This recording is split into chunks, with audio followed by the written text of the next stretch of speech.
านแต่งเพิ่นเจ้าสาวเจ้าบ่าว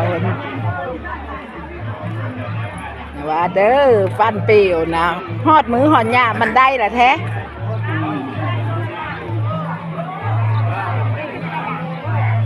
แขกเลยทางเจ้าสาวอันนี้นะ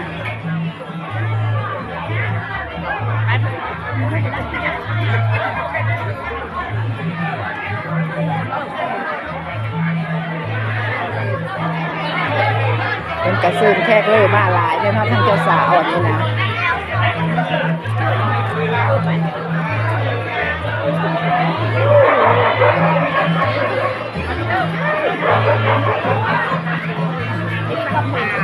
กำลังแห่กันมากว่า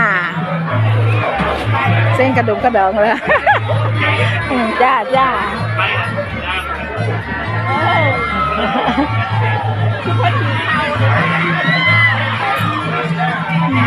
หนูนะแห่กันมากก่อนแล้ววันนี้แห่เจ้าบ่าวมาแล้ว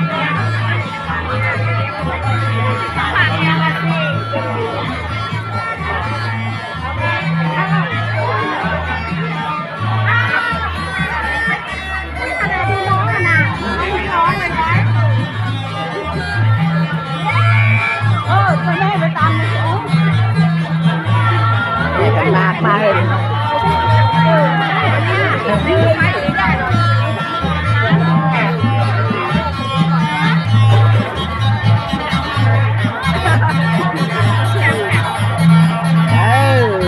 ลูกในบ้านลาเต็มเมืองแล้วนะพี่น้องหลายไหม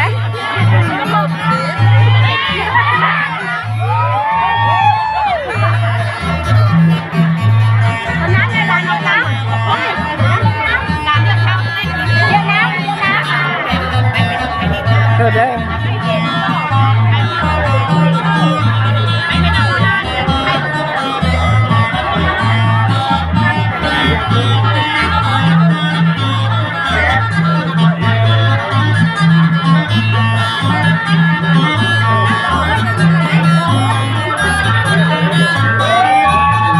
เป็นตาปุ้มเมื่อปุ้มเจอเฮาขอแม่ห้าไปเลยนะ